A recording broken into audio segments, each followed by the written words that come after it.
Going live.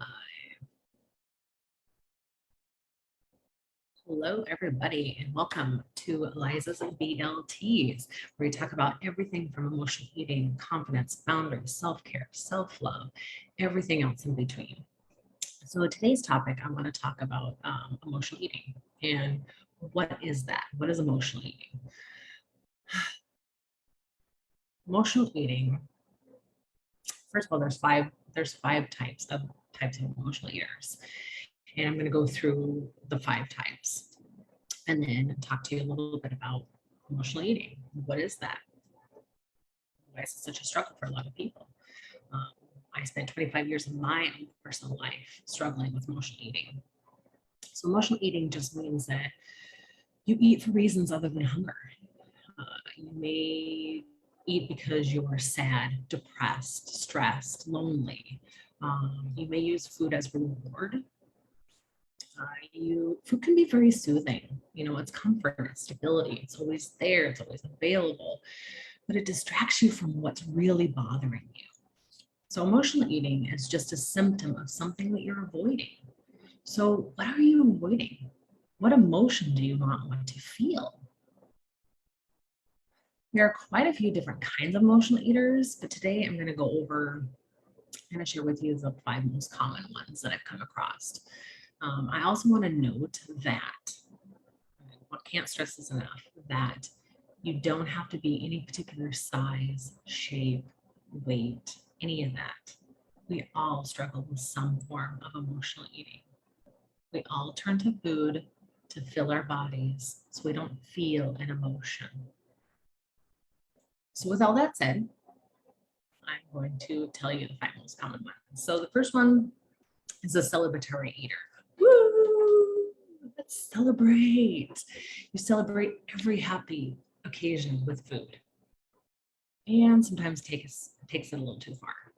For you, there's something to celebrate every day, and you don't know any other way to mark a happy occasion without food.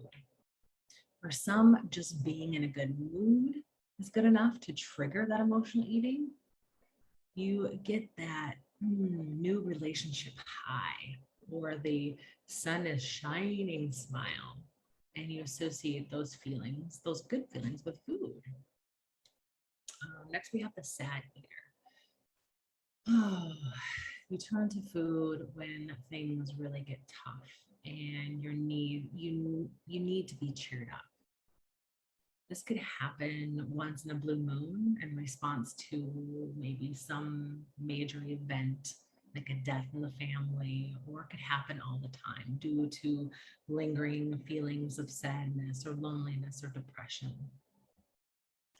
This one probably makes you think of the most typical type of emotional eaters. For example, like devouring a pint of ice cream after a breakup. It's like, oh, we broke up with your boyfriend or girlfriend. Oh, let's go get some ice cream. Or let's just binge eat on everything because we're feeling these emotions and we don't want to feel them. So we're going to learn to stuff them down and push them down. Then we have the angry eater. Unless said breakup inspires more anger than sadness, angry eaters often are those people who easily get into fights with friends, family members, coworkers, anybody in their space. For the angry eater, rage may come as a quick burst of emotions or linger long term. But either way, the thing that calms you down generally is sugar. Don't let me get started on sugar. I could go on a whole other topic about talking about sugar. Next, we have the unfulfilled eater. What's the unfulfilled eater? Some people eat because they don't feel fulfilled, in one way or another, in one area or multiple areas in their life. For example, maybe it's a dead-end job or a relationship that you may feel stuck in, or just generally feeling that sense of aimlessness. People who experience these emotions eat to fill a void. In order to stop, you need to find ways to feed yourself that doesn't involve food. The stressful eater. Stress is very, probably one of the most common ones is the stressed, because we are day in and day out riddled with so much stress around us. It's everywhere. How do we combat that? We turn to food. So every scarf down of a cupcake before a huge presentation, or 5 slices of pizza instead of having a really hard conversation. A stress eater is the type of person who feels overwhelmed, under pressure, and turns to food as a soothing antidote. You could be dealing with a ton of responsibilities 24/7, or just going through a particular difficult time in your life. The former is the one that you really have to worry about, since chronic stress eating gets tied up in everyday things like emails, bills, getting the kids out of school, starting a new job, or starting online school, all kinds of things. And it can be harder to stop. So which one of these are you? Which one are you? You've got the celebratory eater, the sad eater, the angry eater, I like my little emotions here, the unfulfilled eater, and the stress eater, like, I just want to pull my hair out. I personally have actually been in all of these at one time in my life. And I struggled for many years with food addiction and non-food addiction.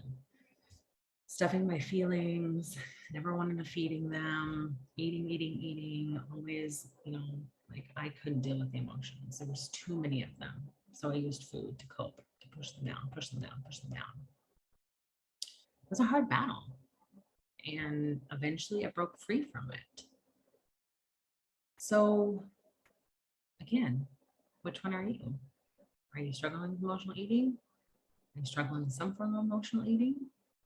Are there emotions that you don't want to feel right now? If so, reach out to me. I've been there, done that. I know what it takes to get over that hump. So that is all from me today. I hope you learned a couple new things. So tune in next week for another rousing topic of body image, emotional eating, body love, self-care, self-love, confidence, boundaries, and everything else that goes in between that. So take care, everybody. Have a good day.